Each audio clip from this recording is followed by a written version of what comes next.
Hello, in front of me I've got Google Pixel 10. In this video I'll show you how to fix Wi-Fi not working.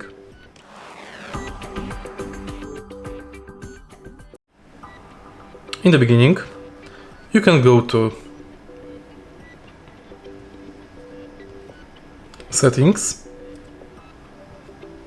Network and Internet,